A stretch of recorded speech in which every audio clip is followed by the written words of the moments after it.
Looks like meat's back on the menu, boys!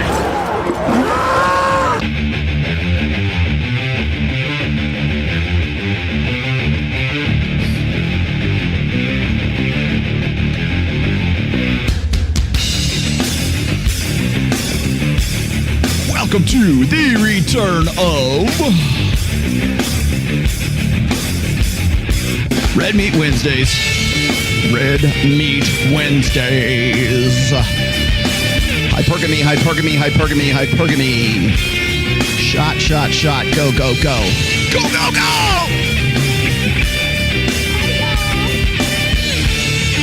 I couldn't resist. I'm sorry. I am absolutely sorry. Too good. It's too juicy. I know. Yes, I know. Myron and Fresh are doing it too, but couldn't resist. Absolutely couldn't resist. Do you even need me to show you this thing? Slay Queen. Thank you very much. Yes. Thank you. Thank you very much.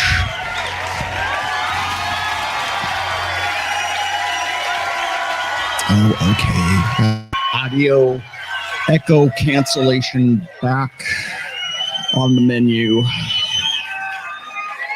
Any guy who goes after a girl significantly younger than them is severely lacking in their life.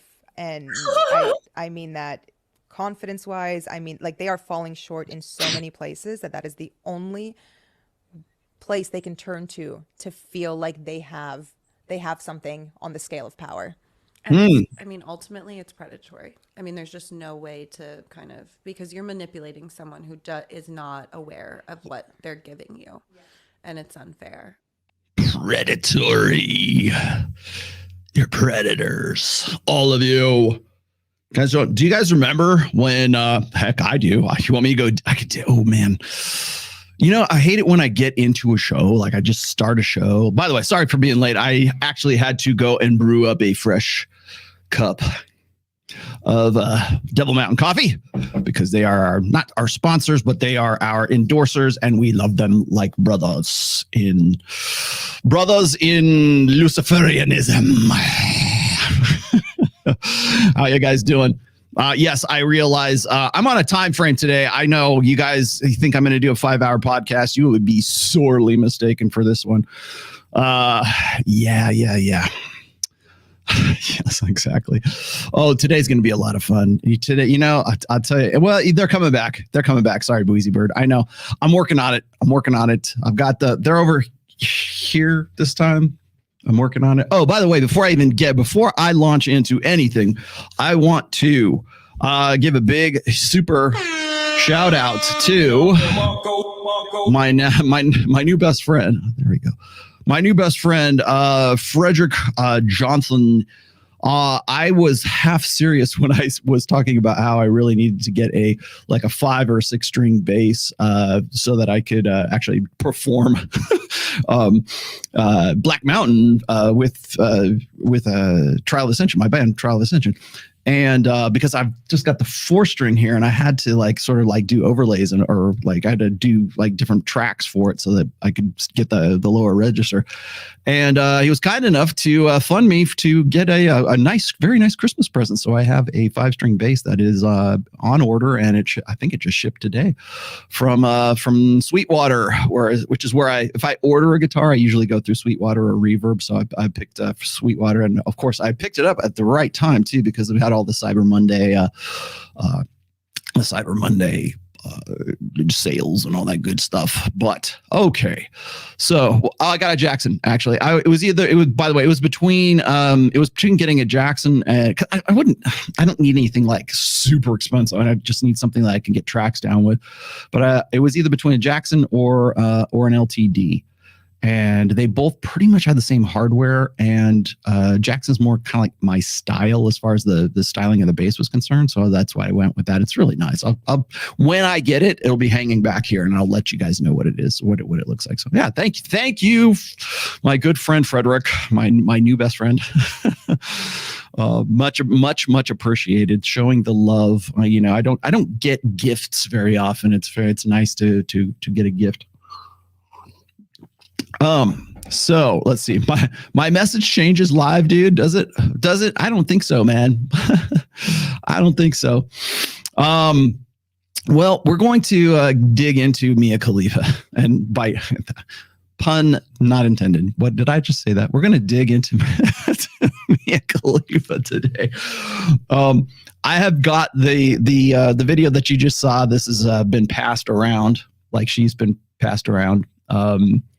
Gosh, man, there's it's funny. It's like I did a show one time about like why size matters and like, size matters.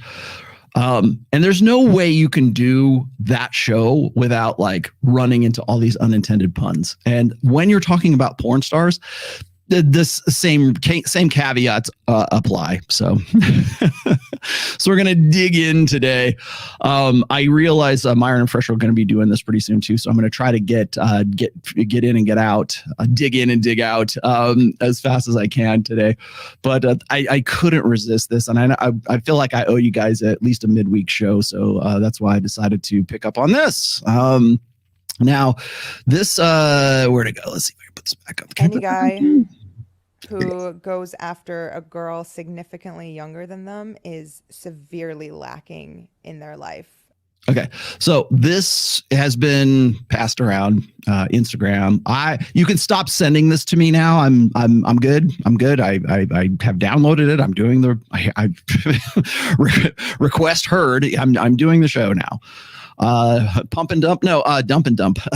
Actually, Mia Khalifa. Is anybody not familiar with Mia Khalifa? Okay. I have never seen her performances. I've never seen her work. There are a few. I'm not going to say that I haven't seen a few, but she's not one of them as far as my knowledge of my very limited knowledge of porn stars is concerned.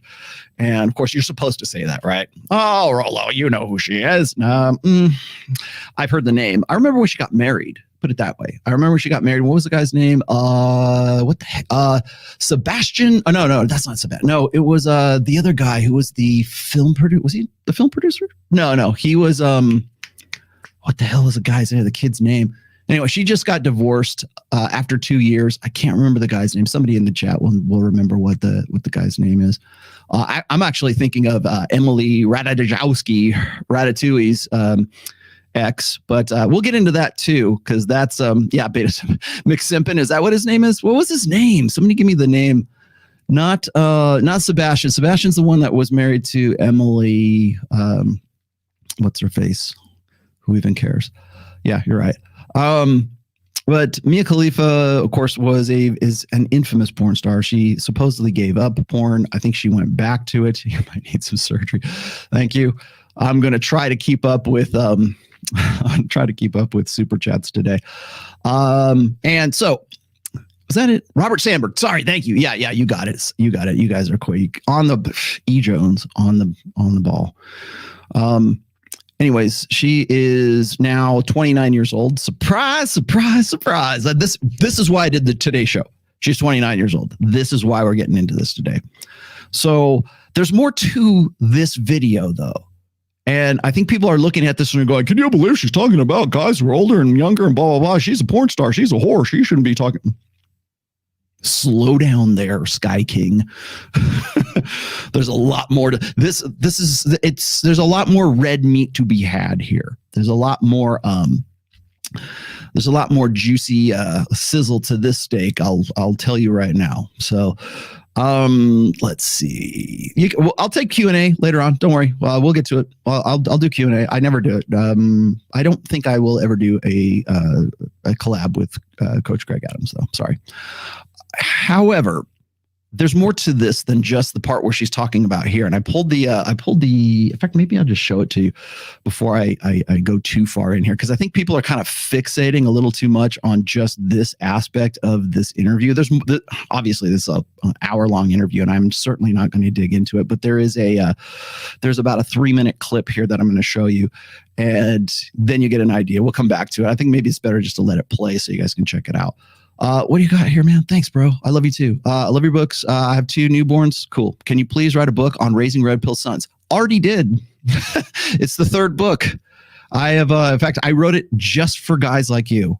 It's Positive Masculinity. It's the third book. I published it in 2017. I wrote it and I edited it. I put the whole damn thing together just for this question. So yes, and it's to sons and daughters too. So go check that out. It is the third book in the Rational Male series. It is the Rational Male Positive Masculinity, and it's already done. Already did it. Rollo's written everything. Yeah, there's an essay for that. There's an essay for today's show too. But before we do that, I think what I'm going to do is I'm going to just let this one run, and then I'll let you guys sort of chew on this for a second, because I think this is going to be interesting here. Myself, because it's really easy to say you were you were dumb. How could you do any of the things that you did when you were 21? But I would never talk to a friend of mine who's my age, who's telling me stories about what she did when she was I would never talk to someone like that. I would never think of anyone like that. So why am I not giving myself that same grace that makes us feel icky and feel like we're not deserving of?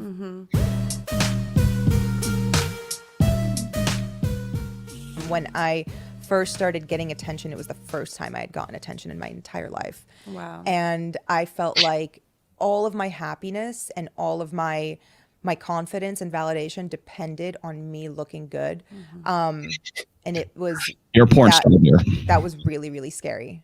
And men's attention. Yeah, of course. That's exactly whose attention I thought that's whose attention I was chasing. Is that not part of the profession? Well, call me crazy. Maybe I should have had like Sterling Cooper in for this one. Sorry, I told you I was going to let you just chew on this, but I got to chime in here a little bit. I mean, of course, I think every young woman can relate to that, but especially if you felt like you hadn't had it, and then all of a sudden you had it. Yeah. I am the most active on TikTok when I am the most depressed. Interesting. Yeah. Because it's an outlet. Yeah. When I was like deep in my. Actually, let's back this up. I'm sorry. I got to back this one. This is too good. I got to push this out here. There we go. Let's go. Let's just take this one at a time. This is too easy. We will get to the age thing here. I think it's towards the end, but the build up here is what's really important in all of this. So this is Mia Khalifa and Emily Ratatouille. And I didn't even know Emily had a podcast going until this started making the rounds. So this is two women, by the way. So let's before we get too deep in the weeds here, understand this. Mia Khalifa is 29 years old. She's done porn pretty much all her life. I don't think she has gone to college, as far as I know. Is she in? I don't know enough about the porn. Her, right? For lack of, well, you know what? Actually, not for lack of a better term. She's a prostitute. Let's just be honest here. She's not a sex worker. I'm tired of using their language, that language. She's a prostitute. Let's just call her what. She's not a therapist. She's not a wise individual. She's not a relationship expert. Clearly, I think what was she married for? Everybody say hi, Akis, whatever your name is. There you go. She's a prostitute. End of story. So, like, can we just call hi, bro? But she's a pro. She's a pro, right? Yeah, good call. She's a prostitute. She meets every definition of a prostitute. Can we just at least be honest about that? So where do we get the sort of respect and the integrity and everything? We have to remember where our starting point is here. Now, that said, she has a history degree, really, in like a doctorate or just like a bachelor's degree or something like that. I'm not familiar enough. She was married for 2 years. I know she's just got recently divorced because they just couldn't get around their differences. Like her being a former porn star, that difference, I don't know. takes a really a strong man. Man's very strong and very confident and secure in his masculinity to really make that work. So, no, she's a prostitute. She's not a sex worker. Ladies, sorry, OnlyFans girls, you're prostitutes, more or less. I mean, you meet the definition, pretty much meet the Wikipedia dictionary definition of what a prostitute is. Okay, you're taking money for getting after it. Okay, it's the oldest profession. You know, at least lean into it, right? Yes, I will. Thank you. At least lean into it. At least own it. Right. Don't try to, it goes back to when I talk about how, it's very language based, right? Oh, they're not pros. They're not whores. How dare you call her a whore? She's a sex worker. She's a therapist. She helps people. She gives them relief. She gives them something. I don't know. And thanks for that. Okay, nice. I'm glad you guys like the Wednesday shows. Keep it going. But she's a pro, and she's 29 years old. And what do we say? What demarcation is at 29 years old there, class? Hello there, children. How's it going? What demarcation would that be? The epiphany phase. Yes, you're correct. Thank you. Yes, go to the front of the class. So she is most definitely in the epiphany phase. She is now right at the end of her 18 to 28, well, probably a year past that now, her 18 to 28 window for prime peak sexual marketability. And this is usually, as I've said before, if you saw the Tommy Lahren video, you're going to hear a lot of the same rhetoric in this video right here that Tommy Lahren was bemoaning when she was 28 years old, actually, too. And now she's married, of course, and she did things for a little while. What was this? She did porn for a few months and then blamed men for 4 years. Thank you. But she's a porn star. And a very well downloaded one, apparently. Now, she, of course, tries to spin this yarn that she's only made like $12,000 in porn, which I find very, very, very hard to believe. However, she is one of, I think, really probably one of the main reasons why she's even doing this right now, or she's even on, she's on TikTok, whatever.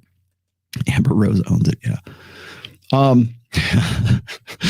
Was it Brandy Love? Brandy Love owns it. She's like 50 years old. Why don't you? Why can't you? Nothing like an old whore.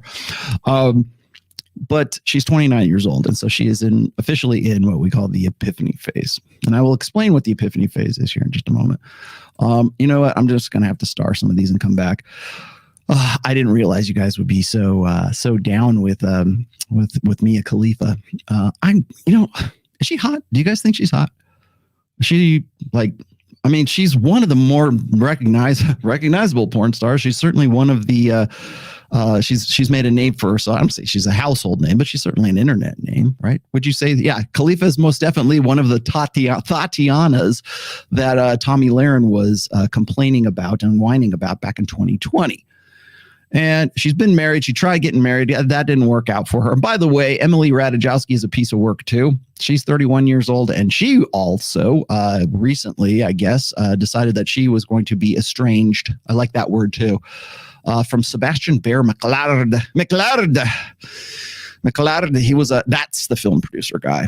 And she was trying to make it work with our good friend here. I was looking at some of her stuff. I'll come to like she's almost just as good. She's almost just as good as Mia in all of this. But I think what's funny is like Mia, I think who's the other? There's been like at least 2 or 3 girls who were like infamous porn stars who just got out of it. And Riley one of them? I hope I'm getting the name right. Because she just had a kid and she just got married or something, and she got out of Riley Reid. That's it. She just got out of porn or something, and she got married, and now she wants to live this domestic life. Like, oh, I'm retired at what, 31? How old is Riley Reid? How old is Riley Reid? And again, another infamous porn star. Definitely name that name I know. Thank you, Sterling Kruber, for educating me on Pornology 101. But she is one. There's I think there's one. Yeah, Lana Rhoades. That's right. Lana Rhoades was the other one. And Mia Khalifa actually was supposed to be retired, and didn't she get back into it and then she's retired again? I don't really know because I can't really keep track of all of these prostitutes. So when I'm seeing this, it's like it almost seems like she wanted to get on this show because it's like she's looking for the attention that was already like sort of being redirected towards like Riley Reid and Lana Rhoades. So it's like, whoa, wait a minute. I was the original. I'm the one who I was mad at the porn industry before all y'all bitches. So I thought it was kind of funny that she's not even doing this to begin with. But a lot of the stuff that she gets into here is every last thing that she says in this interview, at least according to the 3-minute clip here, is you're going to hear language that you probably heard from, well, actually definitely heard from Tommy Lahren, but this is the language of the epiphany phase. And there are very unique phrases, and there's it's a very anxious, anxiety producing, urgent time for women between the ages of 29 and 31. I've done episodes about the epiphany phase, and it's one thing to see a woman in the epiphany phase who's prepared for it, or like, it's kind of like, you can say, okay, like if you're red pill enough, if you've read my work, if you've read the first and the second books, you'll know where this woman is at. In fact, while we're here, while I got you here, this is a timeline from my second book. This is from Preventive Medicine. And so if you look at right where she's at right now, the 29 to 30 range, that's the epiphany phase, and the transition phases are right there. She is being cycled out of the sexual marketplace. And I think that hits women who are like very attractive women. When they get to that point, they have to find some way to either transition out of that very gracefully, or they fight it tooth and nail. And the ones that fight it tooth and nail are usually the ones who've made a living or have learned in some way that in the 10 years between 18 and 28, they found some way to invest their egos in this and invest themselves in their sexual agency. So when you have a woman who makes a shit ton of money, and she's, say, between 18 and 28, and then she hits 29 to 30 to 31. And by the way, Emily Ratajkowski or Ratatouille is 31 as well. So both of these women are in the epiphany phase at this point. If you're wondering what the epiphany phase is, here it is again. Okay. So right there, epiphany and the transition phase. This is like a competition anxiety right around this time becomes fierce. And it also, the frustration and the anxiety that it produces a lot of the conversation that you're just about to hear between these two. So let me dig in here just really quickly, because easy to say you were you were dumb. How could you do any of the things that you did when you were 21? But okay, you're not a slut. You're a whore. You're a prostitute. Slut does it because she likes to do it, because that's her thing. A prostitute, on the other hand, gets paid for being a slut. So let's clarify terms here, because we have to speak the language of empiricism before we move on. You are not a sex worker. You're not really even a slut. I mean, you are, but like, you're not even really a slut. You're a prostitute, which of course is a slut who makes money off of being a slut. I would never talk to a friend of mine who's my age, who's telling me stories about what she did when she was, I would never talk to someone like that. I would never think of anyone like that. So why am I not giving myself that same grace that makes us feel icky and feel like we're not deserving of? Okay.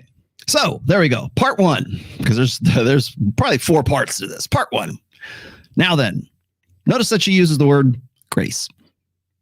That is indicative of a woman that is now in the epiphany phase. Do you think that the word grace has ever come out of Mia Khalifa's mouth prior? I mean, unless it was part of the script prior to the epiphany phase.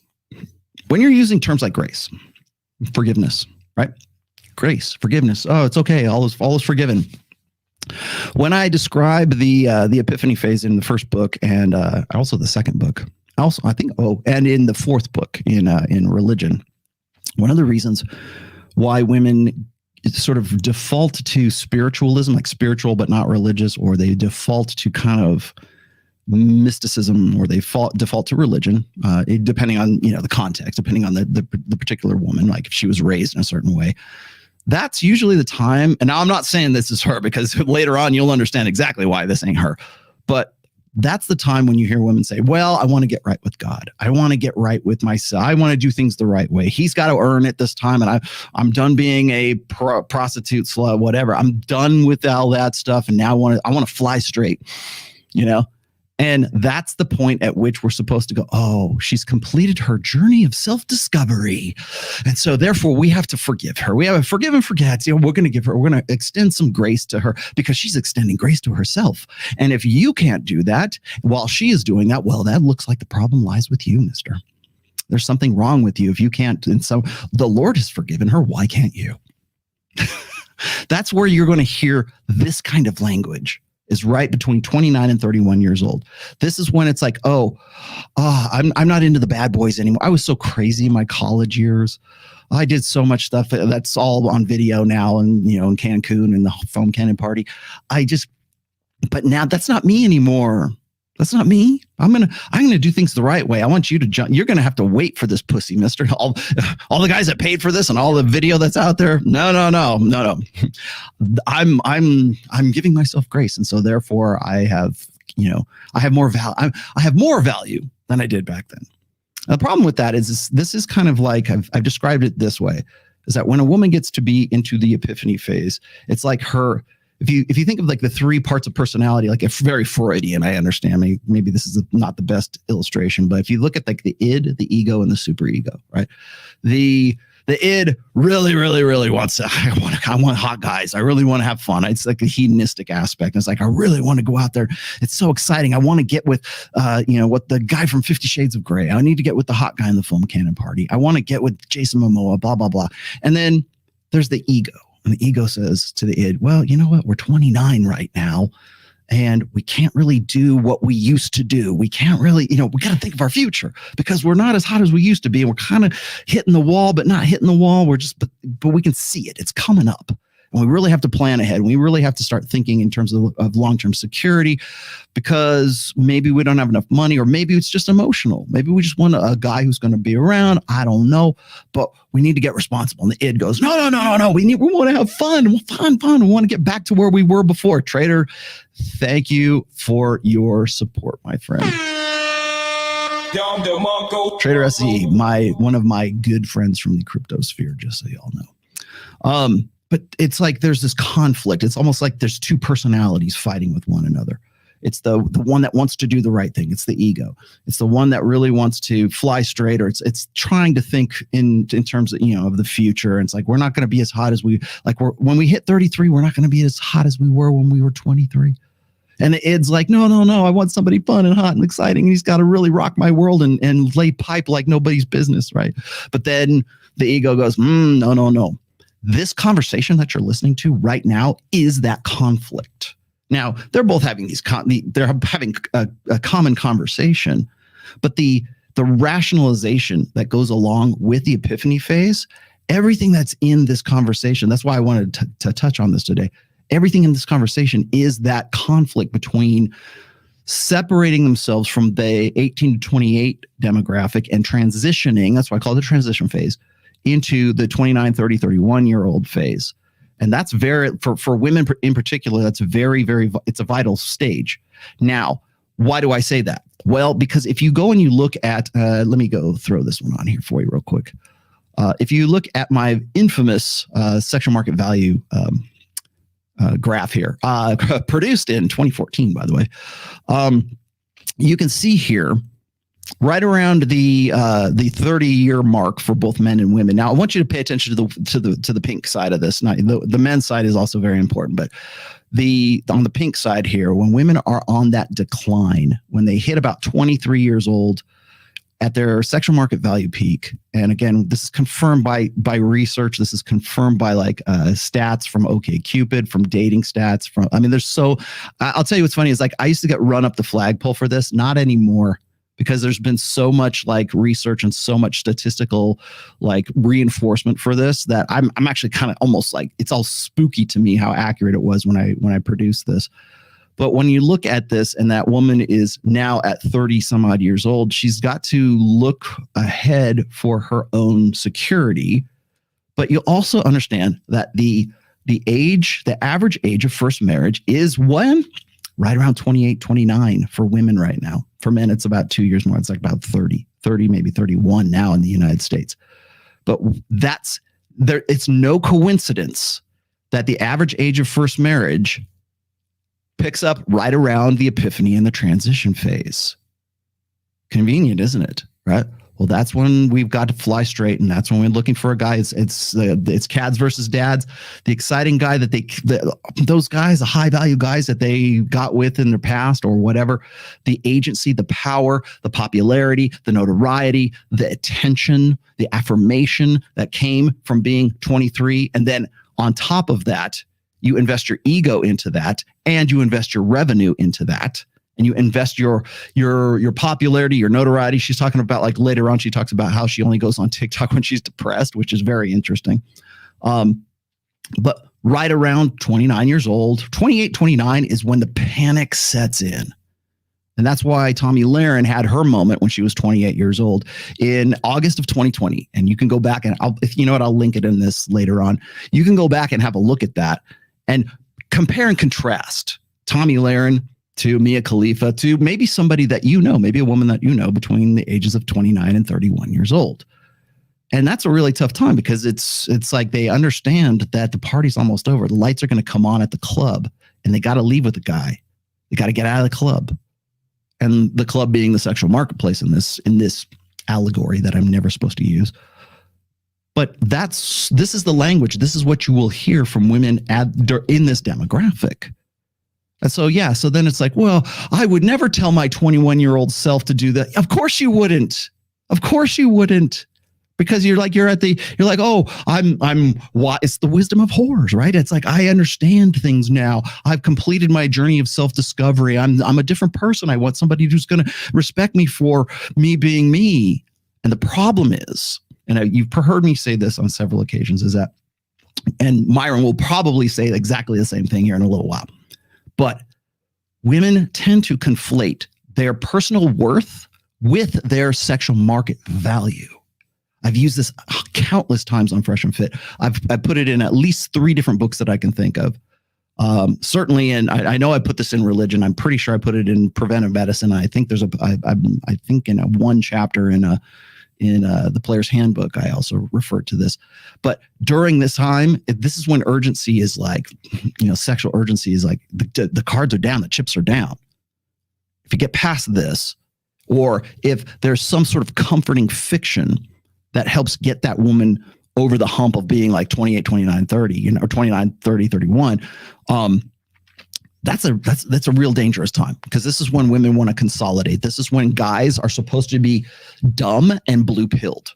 This is when guys who are just hitting 30, they haven't quite hit their stride into their sexual market value peak, but they are possibly going to be winners that are going to cross the finish line, as per Rich Cooper.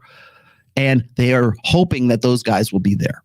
These are the guys that, Sheryl Sandberg always says, like, nothing sexier over time.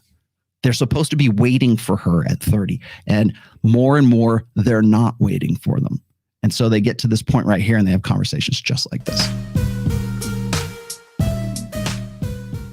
When I first started getting attention, it was the first time I had gotten attention in my entire life. Wow. And I felt like all of my happiness and all of my confidence and validation depended on me looking good. Mm-hmm. And it was that was really, really scary. And men's attention. Yeah, of course. All right, hold on real quickly here. Notice the word she's using. My happiness depended on looking good, on attention seeking, on affirmation, really affirmation. Excuse me. Now, when we talk about like validation and stuff, that validation is like, I think it's probably the most overused word, certainly in the manosphere and certainly by women, because when we talk about how guys like, oh, you just want a hot piece of ass because you want validation and you want your boys to think more of you and you think it's a status symbol or something like that. The only reason you want to get with that hot girl is because you want her on your arm as arm candy and you want guys to think more of you. It's like, no. Guys could probably give 2 shits about you. Guys just want a fucking hot piece of ass. That's what they want. It's not about like, oh boy, wait till the guys see me.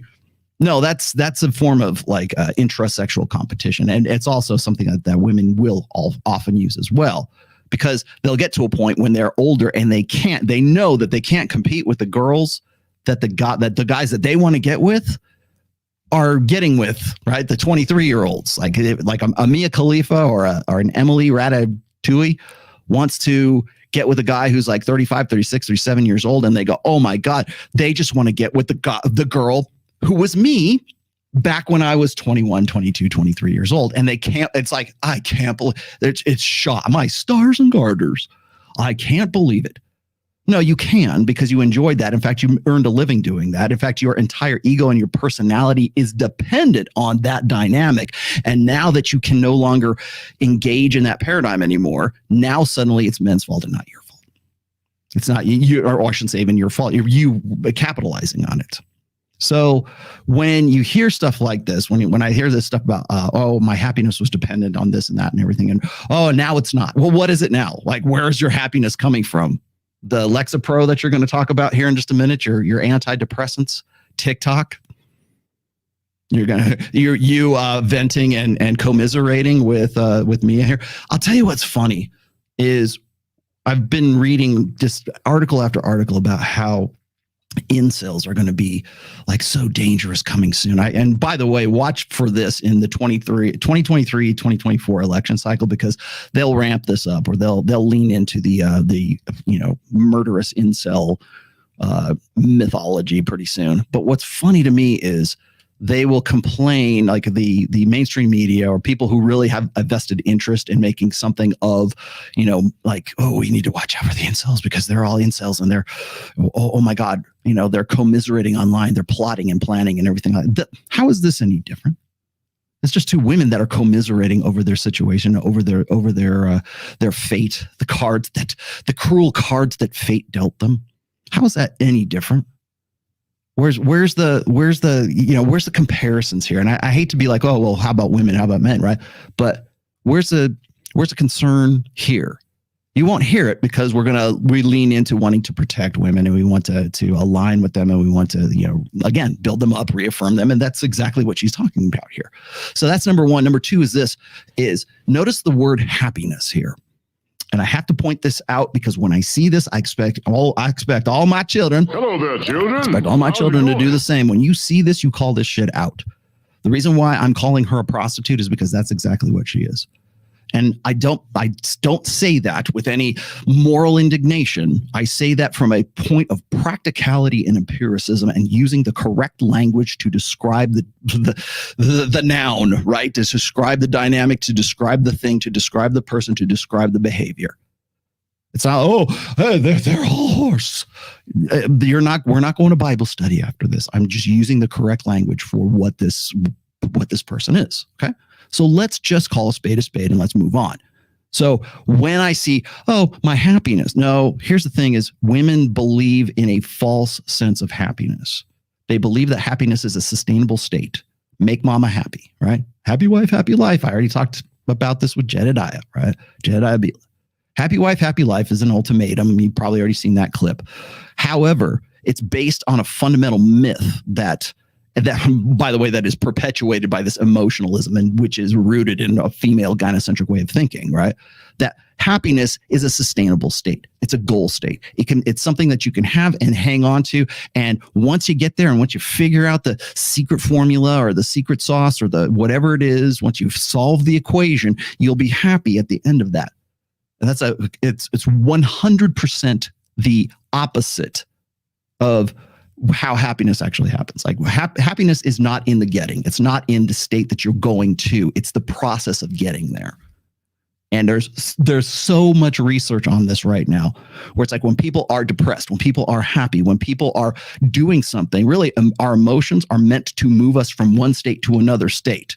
So when women say, well, my happiness was dependent upon men. Yeah, of course it was, because you were in the process of, I don't know, shooting porn or doing something you enjoyed, because the enjoyment, the process of moving forward in your life from, well, I know when she started porn to where she is right now, it was enjoyable. And now it's not enjoyable. And now it's something she regrets because that process is over now. The movement from point A to point B has stopped. And now she's got to find some other way to fill that void. And usually it's drugs. Usually it's antidepressants. I can't understand why I'm so depressed, because the state you're in is trying to prompt you to another state, because there's no such thing as contentment. That's why the human condition is fundamentally defined by discontent. When you're happy, you are moving from one state to another state. It's not the end says that the United State of happiness. It's not sustainable. It's in the doing, not the having, not the getting there. That's the point. But when I hear stuff like this, I have to call this out, because when women are like, "Oh, my happiness was dependent on this and this and this and this," it's like, no, because you got to redefine. Like, ladies, if you're watching this, God forbid how many are watching this, if you ever find yourself going, "Well, he never made me, I was unhappy." How many women have like divorced husbands because they weren't happy? I'm unhappy. Of course you are. You're not moving. You're not progressing. You're not growing. You're not doing anything. Happiness is in the doing. Happiness is in the process. It has to be intrinsically rewarding. The best virtuoso musicians, the best artists, the best coders, the best engineers, the best, you name it. The reason why they're great is not because the greatness was waiting for them at the end. It's because it was the process that got them there, and they were rewarded for it, whether it's intrinsic or they're getting money for it or whatever. The process of getting there is what makes you happy or depressed or whatever else, because emotion is meant to prompt behavior, meant to prompt action. So when I hear this shit, it's like, "Oh, my happiness was no, it wasn't. It was dependent on you the whole fucking time." Like, own that shit. You're 29 years old. Grow the fuck up. That's exactly whose attention I thought that's whose attention I was chasing. I mean, of course, I think every young woman can relate to that, but especially if you felt like you hadn't had it and then all of a sudden you had it. Yeah. Yes, because it was in the process. The attention was what was rewarding. Now the attention is gone. Your happiness is gone too. It's not the men. It's not you chasing after rainbows or waterfalls or whatever the fuck the song is. It's because of you and your inability to have the insight to see past your own damn hubris, to know that it's not about men. It's not about that. It's about you, and you not understanding the process. I am the most active on TikTok when I am the most depressed. No, there we go. Interesting. So she's doing something. Did you like that? The most active on TikTok is when she's depressed. What is depression? It is an emotion. What do emotions do, children? What's the... Hello there, children. How's it going? It's meant to move you from one state to another state. Hunger is meant to move you from one state to another. You know why you get hangry? Because the anger, the frustration, "I'm hungry, fuck yeah." Like that hangry. I'm surprised we haven't really had a word like hangry is just something that sort of somebody pulled out of their ass after a while. I'm surprised there's not like some, like, maybe some cultures or some languages actually have a word for it. But it's a state of being, because what it's doing is prompting you from, like, I'm hungry, I got to kill something, and I got to eat it. How am I going to do that? Well, thank goodness evolution selected for us being pissed off and frustrated and angry when we get hungry, so we can go kill small game, run it down, and eat it. Or whatever you have to do to get it. Okay. So that's moving you from one state to another. Depression is the same. Like when Andrew Tate talks about how depression isn't real. No, depression is definitely real. It's something that you feel. The problem is that we medicate it, or the problem is that we think that we can sustain this, idyllic, nirvana of happiness all the time. And that if we're not in a complete state of joy all the fucking time, then we're not living our best lives, right? No. It's okay. Hell, most of the best songs you probably are into right now were written because whoever was the songwriter was depressed as fuck. Yes. Sometimes that negative emotion, man, that makes for the best music. It makes for the best inspiration. When you're pissed off and you're frustrated, you're going to go hit the gym that much harder. You're going to write a better poem. You're going to write bad poetry, but you're going to be much more inspired as a result of that frustration, because it's moving you from one state to another. So in a sense, I would disagree with Tate in the sense that it's like, oh, it's not real. No, it's real. It's just not real in the way that people want to define it, because people would rather wallow and stay in that depression and medicate it than actually see it for what it is. Just like happiness, right? Happiness is something that you experience along the way. Depression should be something you experience along the way that moves you from unhappiness and from depression into a better state. It's your mind and your emotions that is saying, this is really fucked up and we really should get out of here. That's really the state of it. But now here we have TikTok to be a sedation, to be a sort of an outlet for our good friend Mia Khalifa. Yeah. Because it's an outlet. Yeah. When I was like deep in my Lexapro prescription, oh my God, that's why I have so many followers. That's what you need, a Lexapro prescription. Like that. Yeah, get on antidepressants. Like 45% of American women today. That has sky. You want me to show you? Should I get the stat? You guys want to see the stat again? The skyrocketing spike in antidepressants. Oh, good idea. But again, it's indicative of a woman who is at 29 years old and is frustrated with her state. She's exiting the sexual, or she's exiting the 10-year span, 18 to 28. She's exiting her party years. She's most definitely exiting her hoe phase. The hoe phase that has defined her personality for 10 years, has been everything that she's ever been rewarded for. Attention, we've already talked about that. And we've already talked, she's certainly been making money off of it. Don't get me wrong. She hasn't just made $12,000 off the porn industry. Any guy who goes after a girl significantly younger than them is severely lacking in their life. And I mean that confidence-wise. I mean, like, they are falling short in so many places that is the only place they can turn to feel like they have something on the scale of power. No, what you're frustrated with is that the guys that you want to get with don't want to get with you anymore. That's the problem. The problem is that she's 29 years old, and women tend to, for long-term partners, women tend to look for guys who are anywhere between 3 to 7 years older than they are. Okay, that puts her at the extreme end, puts her ideal partner right at about 36 years old. This is the most common frustration that women have today. I can't find a guy, an equal. I can't find a guy, and by equal, a guy who makes 58% more than me, is in better shape than me, is taller than me, has a six-pack abs, has a chiseled jawline, stronger than me, in better, a bit more mentally well-adjusted than me, and they're only interested in girls that are much, much younger than they are. Now, of course, I believe, and I haven't seen the whole episode here. I probably won't, but most likely this is in reference to, I want to say, was it Leonardo DiCaprio? Because I know I've read some articles where she was commenting about this and commenting, like, when all that shit was going down, when Leo and his most recent girlfriend, who was 25 years old, split up. She thinks it's like predatory, and Emily Ratatouille here is going to say the same thing in just a moment. However, this is just venting frustration for the position that she finds herself in. She can no longer compete at the same level that she used to be able to. And with every passing year, it becomes more and more real for her. Well, what do you mean, Rollo? She's a porn star. Clearly she's skilled in the tantric arts. Clearly she knows how to suck a mean dick, right? So she's got some sort of value to her. Yeah, but not the value that a guy who has spent the last 36 years of his life getting up to the point where he can become what we would define, or she would define, women would define, as a high value guy.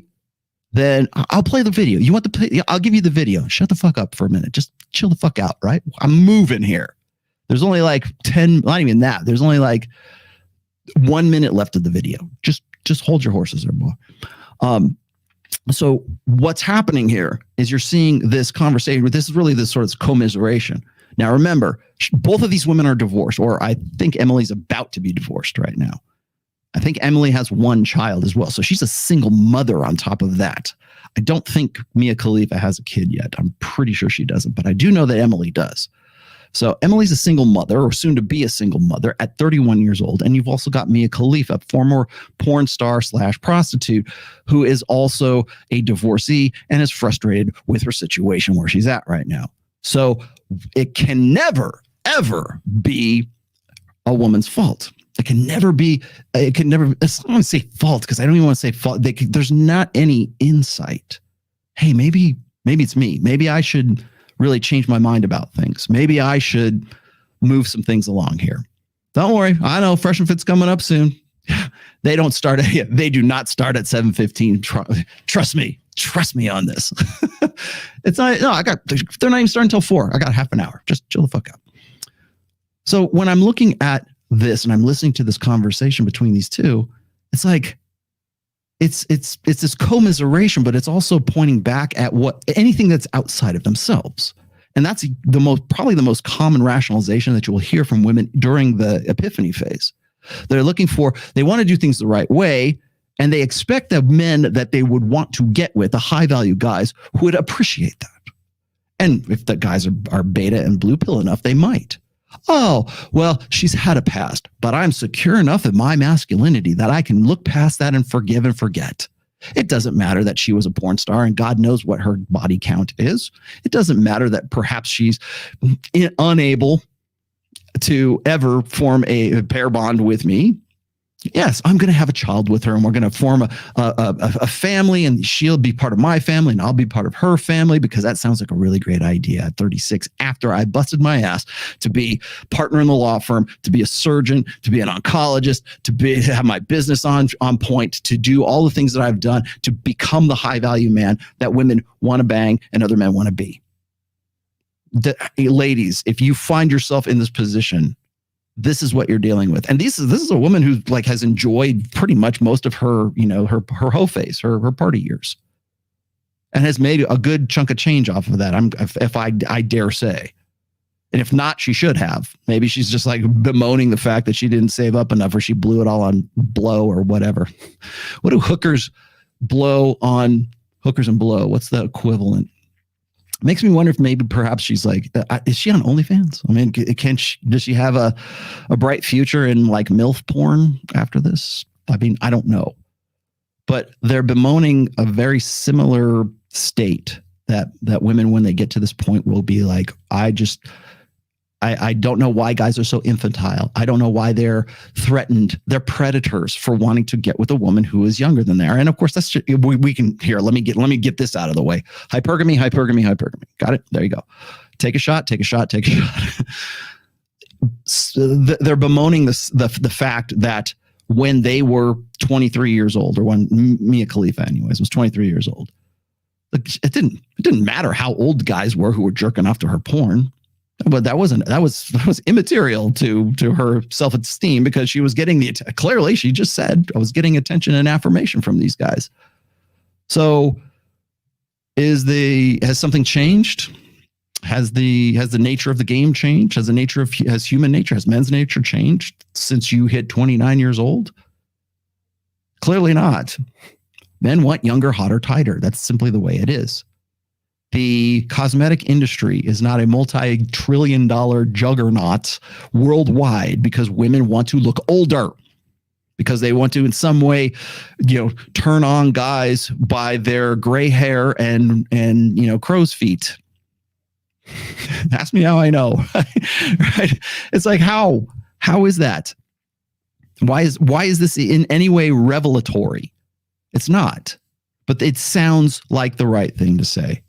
And I also want to point this out too, is when women get to the epiphany phase, 29, 30, 31, and even a little bit past, I would even say probably all the way up to 33, there are pre-installed, pre-established social conventions that are there to make their egos feel better, to soothe their egos. And so one of those soothing, one of those contrivances, one of those conventions is men are predators for wanting younger women. Men are, and that's the dangerous side of this thing. I think most women realize that guys want to get with younger women, that they find younger, hotter, and tighter much more attractive. Certainly Mia Khalifa does, or she used to anyways. So what's the backup here? What's the problem here, Mia? Well, the problem is that those guys are not forthcoming anymore. The guys that she should have been worried about and concerned about and maybe locking down when she was 24. Now that she's 29, she sees there's no light at the end of the tunnel. And so what happens is, getting back to my illustration of the id versus the ego, at some point the ego has to win out. The ego has to say, okay, look, I know he's not all as exciting as all those other guys we banged in our college days, but he's really good and he'll be great with the kids and da da da da. And there's this compromise. There usually is this compromise between like the ego and the id, where the ego kind of wins out because the woman needs long-term security. And I don't, by the way, long-term security can mean a lot of different things. It could be like financial security, obviously, but it can also be emotional security. It can also be protection, provisioning, parental investment, right? I need a man with benefits to help me with the kids I already produced, so I need a guy who's a sucker enough to want to get with a single mommy. That's also part of that conflict between the id and the ego at this time. So there's a lot that goes along with security. However, the conflict between the id and the ego, at some point, there has to be a compromise that's strong. The problem I see happening right now is, courtesy of social media, that compromise never happens. It's never like, oh, he's good enough, so I'll get with him and maybe we can make this work out. That is less and less common these days, because there's this idea that women deserve the best of the best. Mia Khalifa deserves the best guy. There has to be some guy out there who's 34, 36, who wants to wife up Mia Khalifa and make all her dreams come true. Because that's the only thing men should do, and the only thing they should live for is completing women's life plan. Then you'll be happy. Then once you get to that state, once you find the guy who is not infantile and not threatened by a powerful woman and does not care whether you were a porn star or not, and was willing to forgive your past, and he's right with God too, and he understands you and he forgives you, and they want Jesus. They want the guy who's going to forgive them for all their sins and like make their lives perfect. And that doesn't happen, particularly in the social media age. So here we'll continue. And ultimately it's predatory. There's just no way to because you're manipulating someone who is not aware of what they're giving you. Yeah. And it's unfair. Okay. Stop right there. Let me back that up, because that was a really good point. Let's push this back, because it pretty much reinforces everything I've been saying up to this state. Because you're manipulating someone who is not aware of what they're giving you. Okay. Not aware. Did you catch this? Now, you're manipulating someone, a man, the older man is manipulating someone who is not aware of what they're giving you. What have I said about the hoe face? 18 to 28 years old. That's the prime window where women are at their peak sexual agency. The only real agency women have in this life is their sexuality. Some can leverage that, like Mia Khalifa. Some of them can't, because they're overweight or they have some sort of addiction or they have, whatever. So by context, by that woman, some can leverage that and some cannot. And that by the time those women get to 29, 30, 31 years old, it defines who they are. That 18 to 28-year-old window. That is the time that women have to find either a way to provide their own long-term security, or they've got to lock down a guy, have a family, have babies. And we get into the conversation that I got into with Jedediah, which is, we've demonized motherhood and being a mom's not a failure, unless, of course, you happen to be 39 years old, have a baby at 40, and can be married at 38 or 39. Right? And you lucked out. Whew, stuck the landing. That's what Dalrock used to call it. Women want to stick the landing. They want to dance and have fun all throughout the hoe phase, and then right at the last minute, stick the landing.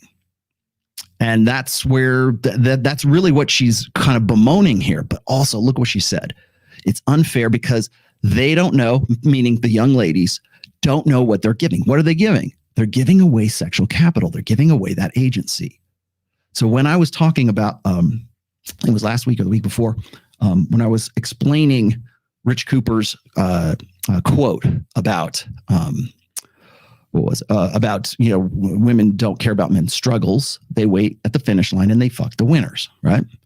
Well, the thing is that during 18 to 28, that's when women have that sexual capital. Myron talks about this as if it's like women win the lottery and they have an X amount of money and they have to use that money sparingly, or they invest it, or however they want to, but they've got to take that $1 million that they got, and they've got to find some way to either parlay it into more money or parlay it into a better life, or they, like most women, they simply blow it and spend it. Like Mia Khalifa had $1 million, 29, she's broke, or she's looking like she's going to be broke pretty soon. And even if it's not like the physical thing, the physical side of things, she's already defined, she already said this, it's up here. The wall doesn't start. By the way, let me explain something to you about the wall, because I hardly ever talk about the wall these days. I've written extensively about it. The wall for women does not start at any particular age. Okay. It doesn't start at 40. It doesn't start at 30. It doesn't start, oh, she's been run through by 25. She's hit the wall. Oh my God. No, that's not what the red pill says. Okay. At least by my definition, it certainly doesn't.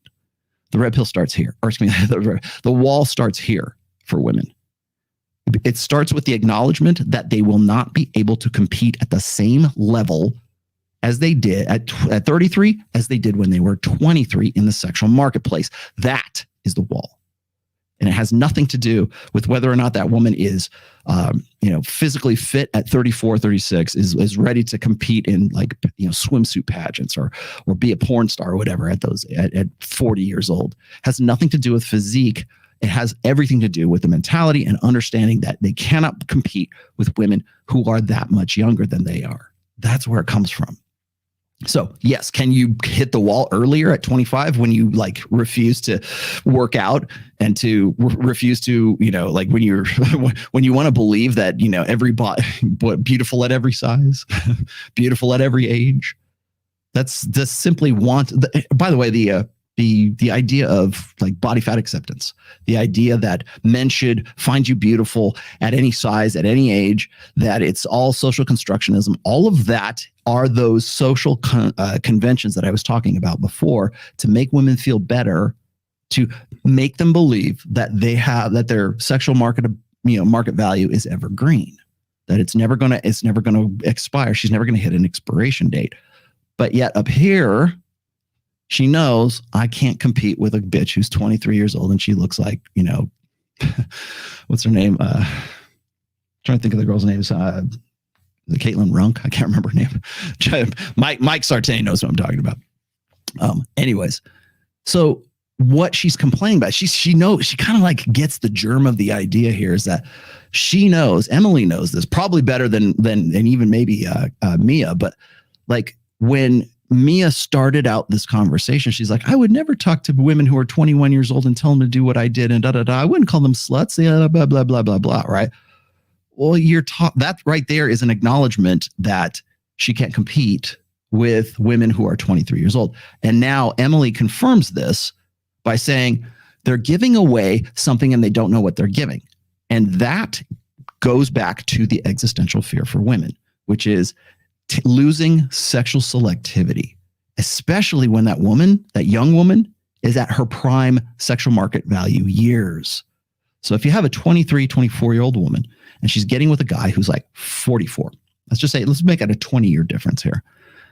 That seems predatory to a woman who's 31 years old, now primarily because she wants to get with the guy who's older, and she has this misbegotten belief that those guys should in some way find her more attractive because she's more mature, she's got her shit together, she's got a baby, and it's it doesn't matter because I know things that these bitches don't know.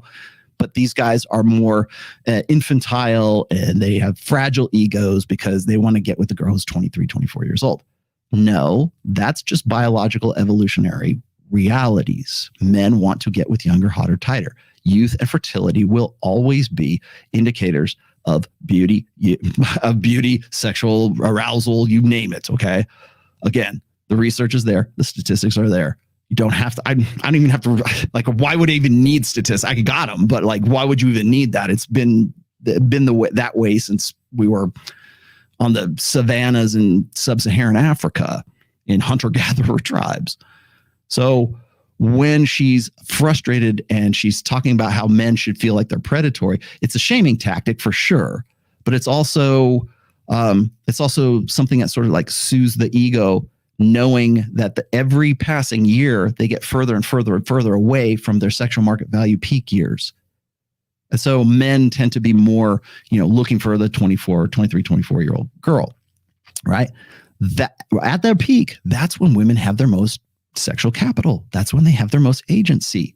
So it's not even it's a combination, I think, of trying to shame guys into getting with women like them, the leftover yellowed pearls, but also it's sort of this acknowledgement that what they had when they were 23 was valuable, and they don't want to see anyone in the sisterhood give that away for free. And least of all, to guys who they think are manipulating those poor girls. When in fact, those poor girls are more than happy to be living the lives that they are. A la Mia Khalifa did exactly that. But now we're going to get pissed off at that. Now we're going to speak a different language. And it's unfair. Not unfair. It's unfair to you now. It wasn't unfair to you at 23. I love a witch. I am a little witchy. Yeah? I try. Tell me about your witchiness. I mean, I'm dabbling in it. I'm learning the crystals. I'm learning shit. I'm learning the incense. I'm learning the. Oh, you mean like the traditional spells. witch? Yes. That's amazing. Like I want to go to Salem. I want to go to Scotland. I mean, I'm glad to be a witch in this time, where they're not burning us. I mean, they burn us in their own way. And there you have it. Topped off with the icing on the cake of chick crack. I'm a witch too. Now, okay, go for it. Give it to me. Come on, Lance. That's a good one. Okay, we're starting off. There we go. They're starting off pretty good. Okay, let's keep going. Somebody else. There we go. Come on, somebody else. Somebody else. Come on. Give it to me. Come on. Evangelical, Iron Disciples. I don't know, probably not you. Ruslan, somebody. Tell me. Throw it in here. Well, of course they are. Of course, this is a pointless conversation because they're all witches and they're all ruled by Satan. She's not a Christian. Wait, here we go. Oh boy, yeah. Here we go. Yeah, no. Where's Moose when we need him? Right? I booted him out, but with a nice, healthy dose of chick crack at the end. I'm getting my crystals out. Figuring it out for us. Yes. I'm going to consult. Wait, hold on. This is the only superstitious part of my show that you'll ever see. Now, let's see. What should we ask the Magic 8 Ball here? Okay. Well, since we believe in crystals of magic, clearly this is just as valid as anything else, right? Okay. So let's see. Magic 8 Ball. I need somebody to tell me, how do I get more juice into this thing? I'm just getting kind of low. Magic 8 Ball. Will Mia Khalifa find happiness? Signs point to no. Okay. Magic 8 Ball never lies. Never lies. It's magical. Learning spells. Now I better keep my mouth shut because boy, Mia Khalifa might throw that hex on me. You know what I mean by hex. Yeah. And again, as I was saying before, women in this particular demographic tend to be more prone to superstition, tend to be more prone. If they're religious, this is when you hear, I'm going to get back. I want to get back into the church. I want to go back. I want to get right with God. I'm going to join the single moms ministry, which exists, by the way. Yeah. So let me get to some of these super chats here right quick. Kiwi, thank you for your $10 contribution to Ned's college fund. Henry Luze, I think a bachelor. She initially wanted to do law, a bachelor's degree in history, right? Wanted to do law, but found getting on her knees was easier, far more lucrative. Remember that meme of the little girl who's like reading the book and she's trying to learn math is hard, right? Fuck it, I'll be a stripper. Yeah. Yeah, I didn't know that. I didn't know she had a history. Bravo. Well done. You have a history degree.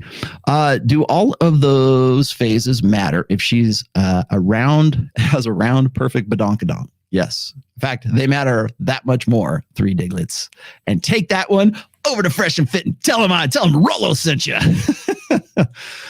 Remember Bonnie Rotten, Elena James? She's 29. Is she a porn star? Married and a gun tuber now. Whoa. I'm not sure I want to know what a gun tuber is, but okay. If it's what I think it is, and it probably is. Rasul Kuatov. Any new advice on adopting the prince mentality? Becoming the prize. Okay, so what you're referring to is something in my first book, and I also refer to it in the last book too, in the 5th book. And by the way, it's not what DJ Academics is throwing out there and mouthing the words to. It's not I'm the prize, which I think, by the way, I got my suspicions. I'm wondering if that wasn't a setup. Just saying. I have to be very skeptical of things. But the idea of I'm the prize mentality is really what you're talking about. I'm the prince, I guess you could say. I have a chapter in the first book called Qualities of the Prince. But the idea is its mental point of origin is where the prince mentality comes from. It's making yourself your own mental point of origin. I've talked about this a million times, but it boils down to enlightened self-interest. I cannot help others until I can help myself. I cannot help others as well as when I help myself first. And so what happens is most boys, young boys, are taught from a very early age to make things that are outside themselves their mental point of origin, to think of others first, to think of mommy, to think of your wife, to think of your girlfriend or your future girlfriend or whatever else. Anything that is outside of yourself is usually what is encouraged, particularly for the 80%ers, for beta males. That's why. More of that, by the way, in the first book and the fifth book, Rasul. Dan G. Funny how these two strummed a different tune when they were younger and were able to leverage their youth for maximum gain. Yes. And it gets worse though, Dan, is because it becomes who they are. There's this principle that I talk about when I get into, and I'm going to do a show about this, by the way. I'm thinking about maybe doing it for Sunday show. But when guys get into the hustle economy, or they get into sort of this, say grift, but like they get into the cloud economy, they get into making money online, right? I think it's been described as like, say, funnel marketing. Like you have an offer and suddenly you offer after offer and nothing's really hitting. And you hit on that one thing and you make $1 million off of it. And you're suddenly a millionaire, right? And then you build upon that and you sell it or you repackage it and you try to just milk that offer, milk that one shtick that you had that was your most profitable shtick that made you $1 million. And then you try to repeat it and you can't repeat it and you can't go back and have that same success. And it's not because you had that success because you were in the right place at the right time. Maybe you had some talent, maybe you had something, maybe you had a good idea and you parlayed that into something else in your niche. Got it. The problem is most guys get to a point where they're like, I'm a genius because I have $1 million because at one point in my life, I came up with this one offer that made me $1 million. So therefore the $1 million or the multi-million dollars means that I must be smart. I must be a genius. I must be the person, the brand that I sort of believe that I am as a result of the success of that one thing. And then the problem happens is that when you go back to that and you try to repeat that and it doesn't happen for you, that conflicts with the ego that has been invested in the past success. And so that's when people have a really tough time. That's when your sort of personality and who you really are as a man will be put to the test. Now, take that dynamic and put it into the context of a Mia Khalifa. Well, I was so hot when I was, and most women fall into this, by the way. It doesn't have to be a porn star, but like in this case, it's Mia Khalifa. When I was 23, man, I was on top of my world and I had all this attention. I was at my happiest. I wasn't taking whatever Alexa Pro.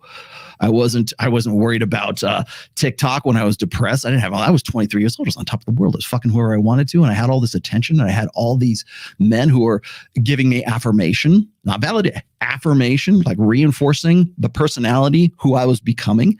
And my success at 23, making all this money, I must be a genius because I was at the top of my game back then.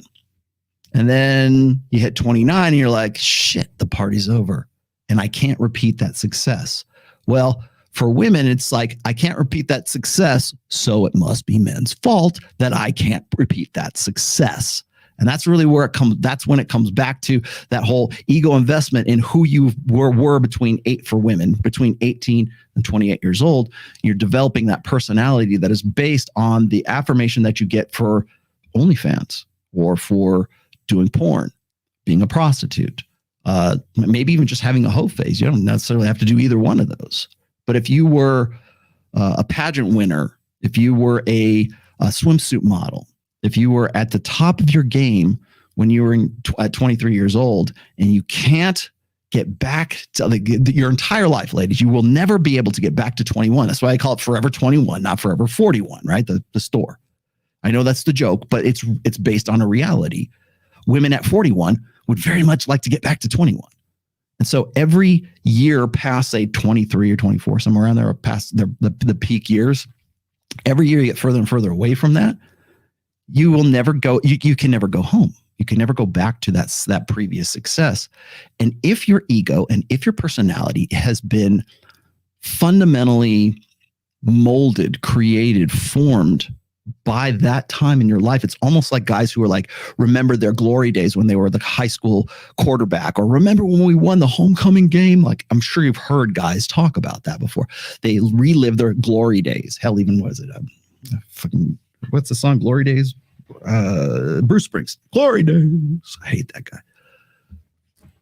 But it's true. I mean, the song is true, right? Guys want to go back and they want to relive that, this nostalgia effect. And we laugh at guys when they do that.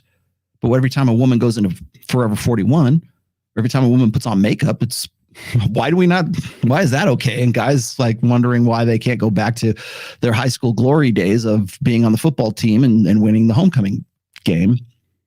Yeah, that's bad. That's you're insecure in your masculinity. But women, go ahead, keep trying to get back to the, Forever 21.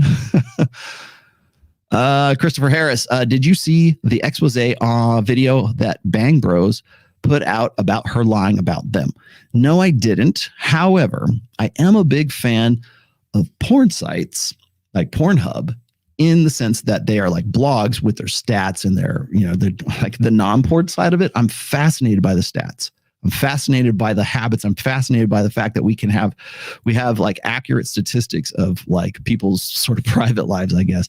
And so, no, I haven't seen that, but if there's a non-porn version of that documentary, is it a documentary? I'd love to see it. What's happiness? Just a moment of time before you need more happiness. Well, that's what I keep saying, is like, there's no such thing as contentment. Really, what's happiness? Contentment? I'm content. I'm happy. Whatever. I'm good with this. Yeah, you're happy until you say, okay, I've climbed this mountain. Now there's a bigger mountain. I'm going to go get that. I've got my bachelor's degree, and I thought I would be happy, but now I want to get my master's degree because I could get a better job, or because I'll be happy once I get to the next plateau. It's the happiness is not in the plateau itself. It's in the journey from one plateau up to the next plateau. That's really what it's about, at least in my analysis. Excel Self says, some women don't grow, they just get older. Good take. Sadly, I can see her getting more and more deranged. You're probably right. Probably right. It's hard to go back to that. I think, I hate to sound even like sympathetic. I'm certainly not empathetic, but like sympathetic, I can kind of get it. I understand the dynamic, put it that way. Happy wife, happy life is true, but not how it's defined in a society. Being a little bitch, being red pill, leading the relationship, not taking her crap, and actually believe you are captain. She must respect, not just love. Only when she will be is only when she'll be happy as a woman. Here, you get that for the $50. I would halfway agree with that. I think I understand what you're saying. Okay, first off, you will never make a woman happy. Period. In a story. You will never make this bitch happy. Ever. Because happiness is in the doing, not the having. It's not a sustainable state. That's why when I look at these things, like, and I have to even kind of take like a guy like Rob Henderson to task about this, because he'll quote these stats. He actually, by the way, where I learned about like how emotional states are really meant to prompt behavior, human behavior, well, even animal behavior for that matter, are meant to move you from one state to another. He's the one who was like, I'm drawing from, like, at least his references and his links and his experiments and his research. I'm looking at that. And then in the next tweet, it's like, well, women are reporting the lowest happiness of all in all of history, blah, blah, blah, And I'm like, yeah, because those stats that you're quoting now are based on a false premise. They're based on the idea that happiness is in some way a sustainable goal state.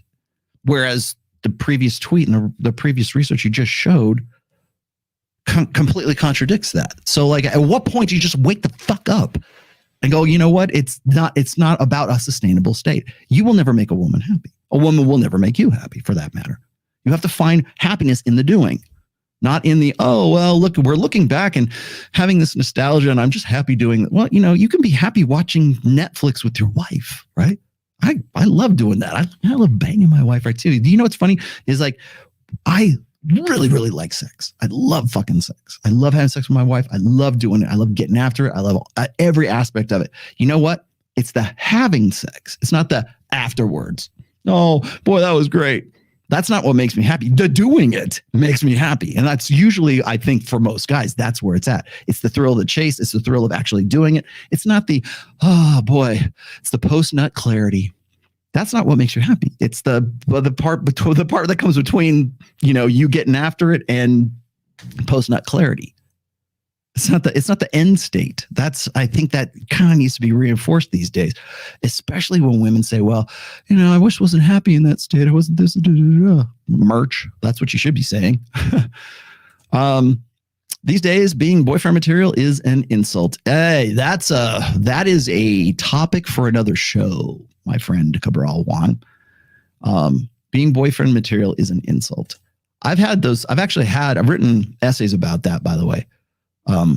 To be monogamy minded, to be a single guy, like a guy who's just like, he's an unattached guy who says, you know what, I really want to I'll have a monogamous relationship. I mean, it sounds right? I want to have a monogamous relationship and I really want to, settle down. I want to be a good dad, but I also want to be a strong man and blah, blah, blah. Trad cons love that shit, right? They love promoting that idea. The problem is that particularly in this day and age, just as you're saying, it's almost like a deficit. It's almost like telegraphing that you're the guy, you're Ross Geller, right? You're going to wait for Rachel to be 30.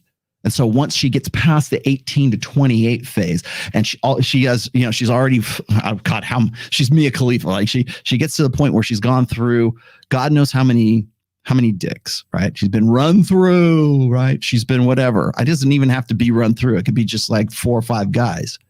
But the very fact that you're the dude that's waiting for her at 30 years old, you're the kind of guy who would wait until you're 30 years old, who would say, this is a good idea, and you're broadcasting that and you're telegraphing that, then yes, you're absolutely right. It becomes an insult because you're basically broadcasting that you're the kind of guy who will forgive women's past indiscretions, will forgive the hot guy in the foam cannon party, and you'll work for what he never had to work for.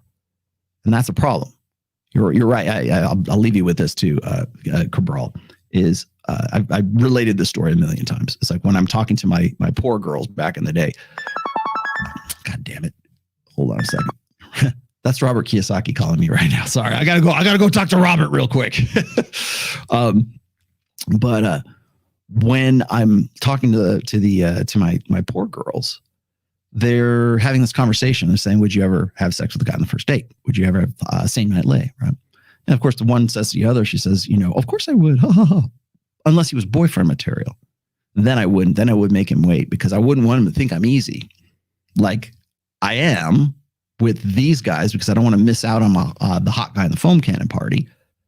But if he's boyfriend material, then I'll make him wait. Then I'll make him jump through hoops. Then I will make rules for the beta and I will break rules for the alpha.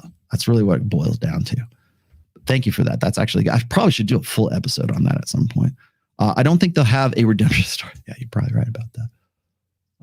Did I miss anything else here? Robert Kiyosaki is asking me something. What are you asking me? Okay, I will. Robert's in New York City right now. Let's see what else. Sammy, what did I miss, Sammy? Oh, Elena. Sorry, I'm now looking at. I'm just gonna power through these things really quick. I'm sorry, Tori. I'm sorry. I beat you to it. Well, Myron and Fresh are going to do it here in about 7 minutes. So maybe you can get to it really, really quick. Or you can use this and cut this all up. I think you can actually take this video. I give you my permission to use this video, Tori. Take this video and just like have at it. Lexa Pro. I want to know what exactly. Man, I just looked at the side. Wow. I need to look. I should have looked up Lexa Pro before I came on today. Elena Barre says, Rolo, thank you so much for your content and for the Magic 8 Ball. I wonder why men simp for women. Is it a belief system? No, it's an adaptive mating strategy. Did they forget about male nature? No, it's an adaptive mating strategy. It's simping seems like a logical means to an end for guys who are in a sexual deficit. That's why. It deludes women hard. No, it doesn't actually. Well, I guess kind of does, but simping has never been as high an incidence of simping in human history as today, because we have social media, right? Simping has always existed. It's just that I think we're less aware of it because we didn't have the internet. We didn't have cell phones. We didn't have YouTube, right? Is it that they forget about male nature? No, actually, simping is part of male nature. It's part of the 80%ers, right? What did I say about like guys who are like 80% of guys are unattractive, right? 80% of guys are beta males. But at least statistic, it's a good round number. We're just going to go with that right here, okay? It's a good round number. 80% of guys are not the 20% of guys that women want to bang, or at least think they might do, right? So what do guys do? They have to find adaptive mating strategies to get around the fact that they're in the 80%.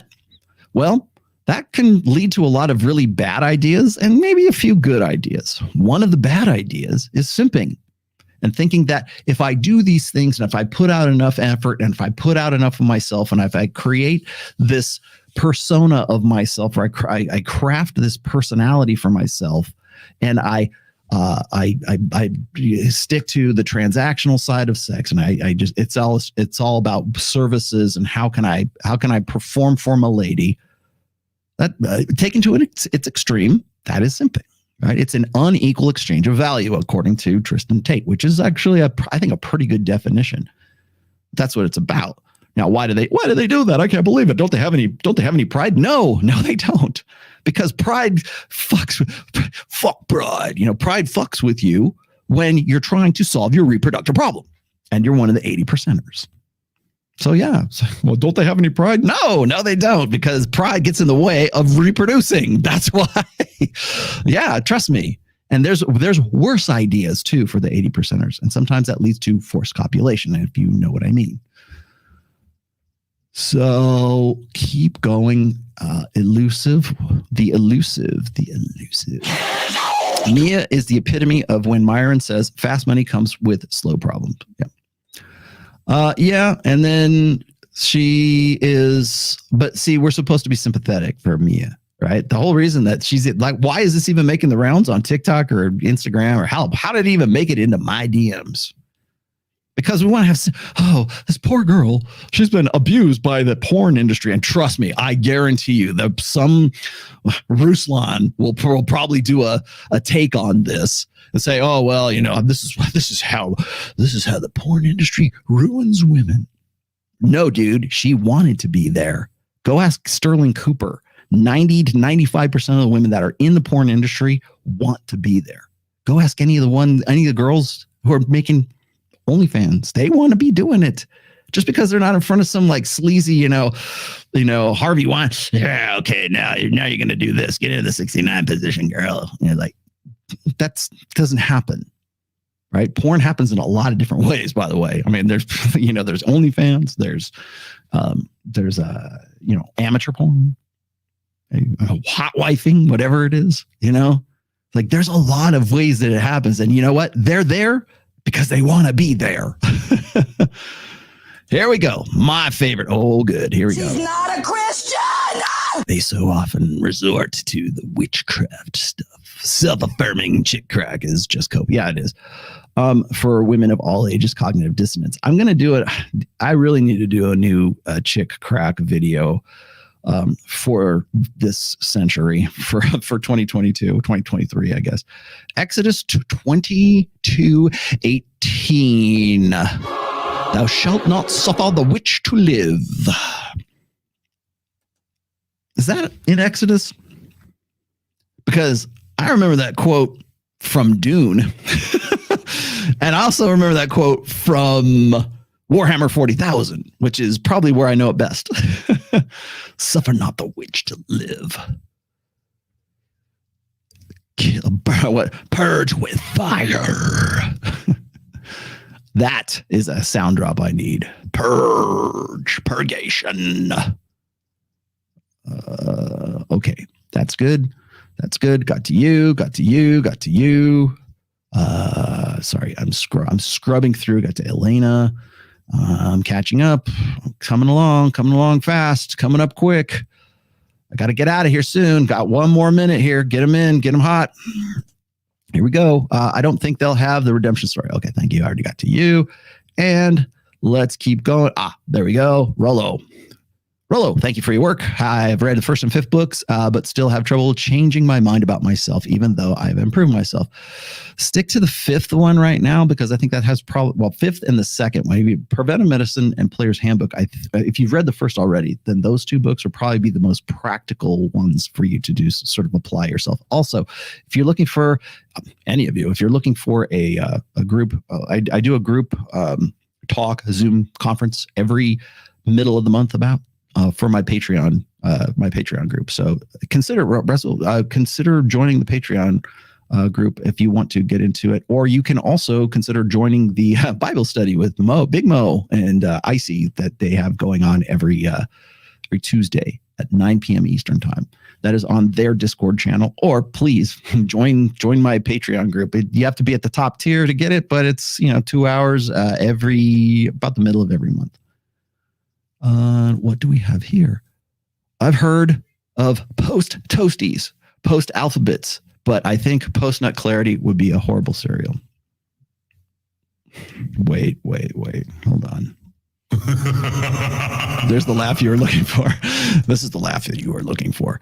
Everyone should check out Dr. Andrew Huberman. Yes, I actually like a lot of what he talks about. Sometimes I kind of like, oh yeah, I agree, but I think contextually it could be like a lot of the stuff he talks about. I think he gets into stuff that is popular because it's like NoFap, for instance. It's like, okay, I understand the science behind it, but it's like when you're telling me it's all like your chi and your magical power, that's where I got to draw the line.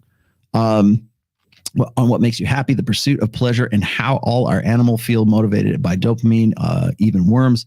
Yes, it's the doing, not the having. Yeah, I mean, even biochemically, it's true. What the hell? Oh, there it is. Is this the last one? Yes, it is. You're right. Rolla being seen as a tradcon is a handicap these days. I tried the whole traditional thing. I'm Chinese, and it's not working. Changed my whole look and been getting more DMs now. Good for you. I'm glad to see it. I'll tell you where that really comes from. Moose, God damn it! Did I summon the devil here or something? There you go. Yep.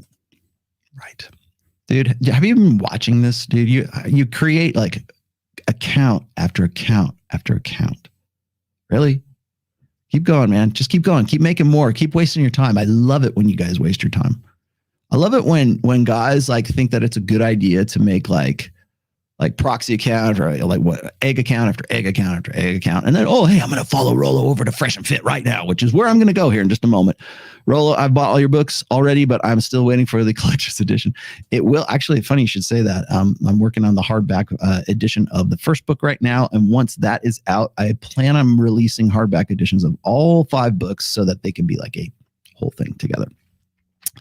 Got it. Good. Great. It's Pearl trolling. You think it's Pearl trolling? That is not Pearl trolling. Maybe it might be. I didn't ban Pearl. Pearl can post as Pearl whenever she feels like it. Not a problem for me. Okay, I'm done. Go over to Fresh and Fit right now. Go check out their stream.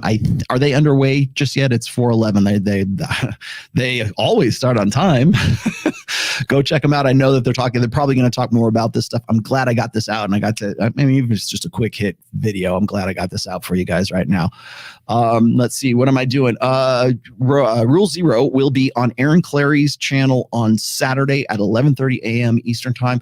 Again, my main show is on Sundays at 1 p.m. Pacific, 4 p.m. Eastern. I will be in Miami as of really Monday evening.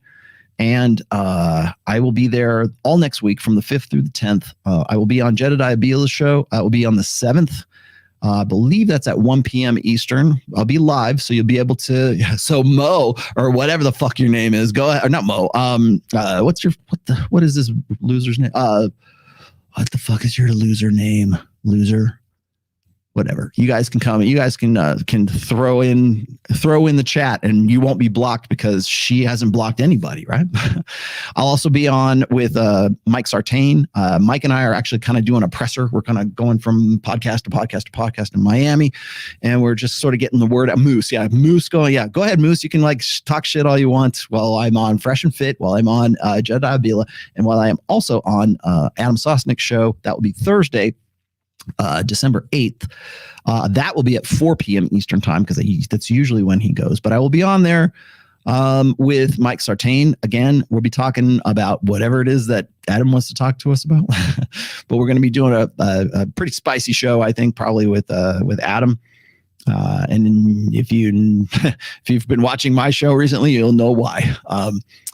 And let's see what else. Oh, and then, of course, Myron and Fresh. And then when I'm in Miami, I will be doing the divorce show with Myron. I want to say we're going to do it Thursday evening.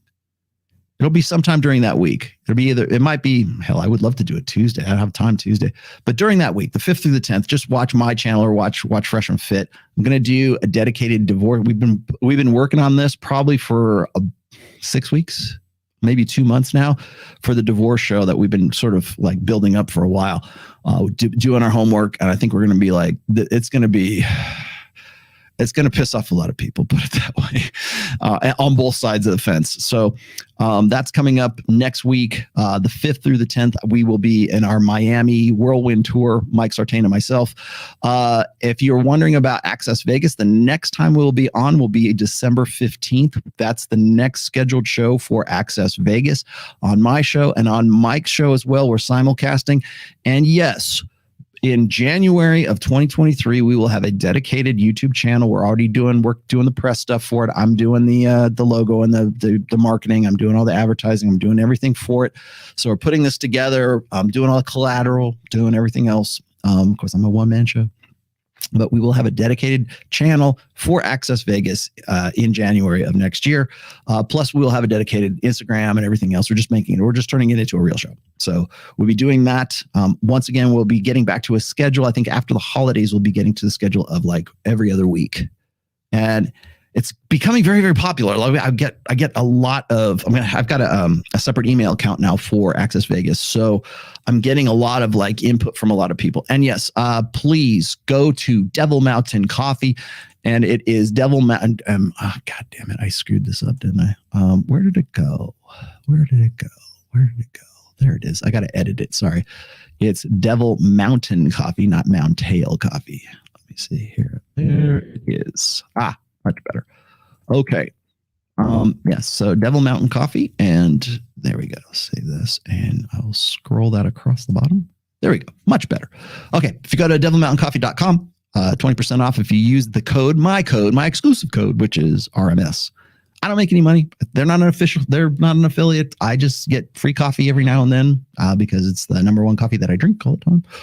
They're a Vegas company, and they're also in LA, I think, too. But I really like their stuff. It is, by the way, if you get into Devil Mountain Coffee, just be prepared. It is the highest caffeine content that you can put in a coffee. That's I live off of caffeine and stress. That's pretty much it. So anyways, guys, go over to Fresh and Fit right now. They're going to be talking about exactly this. I want to see what they're having to say. So I'm going to go jump over and get into the chat over there right now. Guys, thanks for watching. I appreciate you. I appreciate all of you. And I will be back on back in this command center. I'll be back on Sunday at 1 p.m. Pacific, 4 p.m. Eastern. Thanks, guys.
Guilty, guilty, guilty, guilty.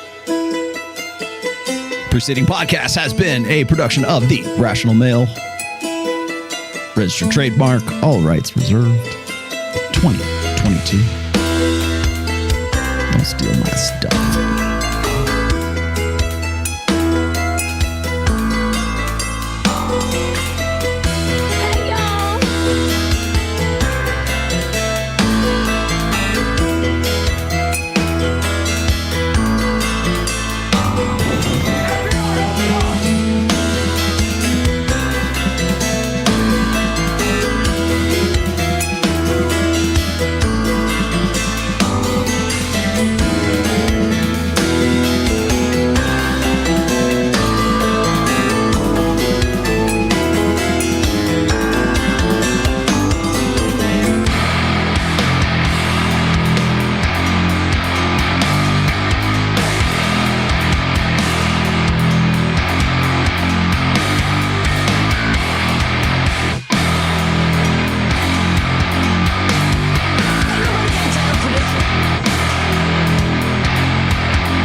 Say my name.